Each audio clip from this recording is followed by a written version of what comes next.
तर विशाळगड हिंसाचारामधील मुख्य आरोपींच्या शोधासाठी पोलिसांची 2 पथकं सध्या रवाना करण्यात आली। पुण्यातला रवींद्र पडवळ आणि कोल्हापूरमधील बंडा साळुंखे यांचा सध्या शोध सुरू आहे। 14 तारखेच्या घटनेनंतर हे दोघेही फरार झालेले होते।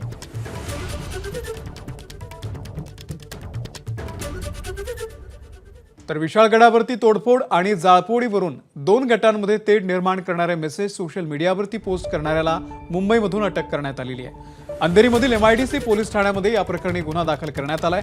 मासूम शेख नावाचा असा हा आरोपी आहे। त्यानं विशाळगडावरती प्रसंगावरून 2 धर्मांमध्ये तेढ निर्माण होईल अशा आशयाचा व्हिडिओ बनवून तो पोस्ट केलेला होता।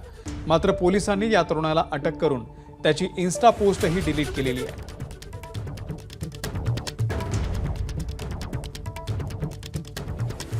तर विशाळगडावरच्या तोडफोड आणि जाळपोळीवरून 2 गटांमध्ये तेढ निर्माण करणारे मेसेज सोशल मीडियावरती पोस्ट करणाऱ्याला मुंबईमधून आता पोलिसांनी अटक केलेली आहे।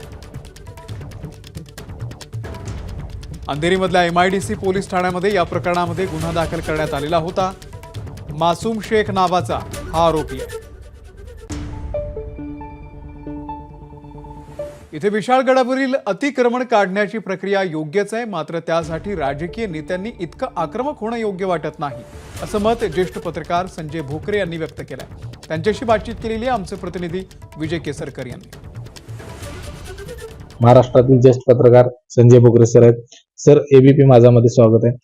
काय नेमकं तुम्ही या घटनेकडे तुम्ही कसं बघताय? का घडलं असावं असं तुम्हाला वाटतं? काय तुमचं निरीक्षण आहे? वास्तविक ही दुर्दैवी घटना आहे, हे घडायला नको होतं, परंतु सगळे जे गड किल्ले आहेत तिथं जे अतिक्रमण होतात ती निघायलाच पाहिजे, नो डाऊट। आणि त्याच्या बाबतीत संभाजीराजेंनी भूमिका जी घेतलेली आहे ती चांगली आहे आणि त्यांचं रायगडावरचं काम हे सगळं बघतोय आपण, खरोखर उल्लेखनीय आणि चांगलं काम आहे।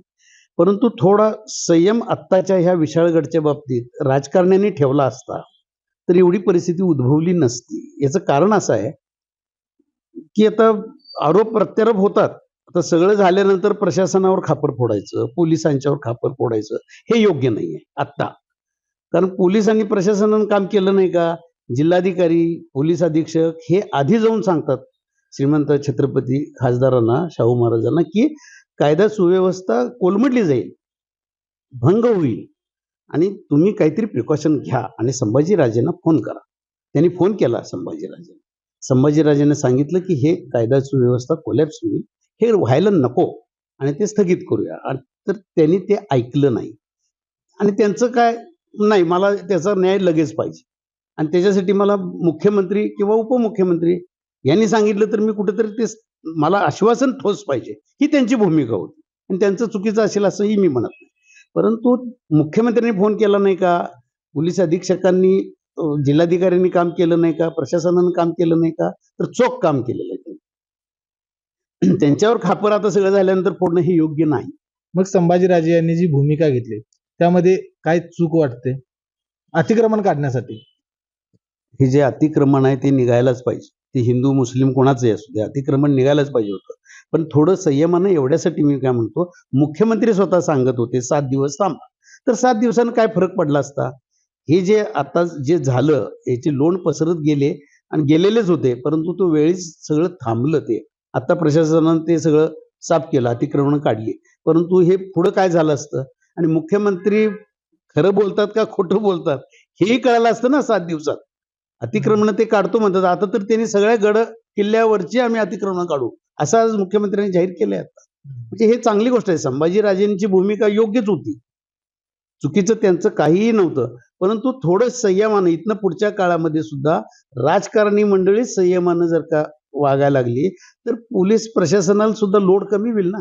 त्यामुळे इथून पुढे काळजी घेत असताना नेत्यांनी संयमाने घ्यायला पाहिजे, कारण प्रशासनावरती देखील कामाचा लोड असतो। प्रशासनाला वरून ऑर्डर आल्यानंतर मग ते कामाला लागत असतात, त्यामुळे त्यांना देखील दोषी धरता येणार नाही, अशा पद्धतीची भूमिका आहे ही भोकरे सरांनी मांडलेली आहे। विजय केसरकर, ABP माझा, कोल्हापूर। ABP माझा, उघडा डोळे बघा नीट।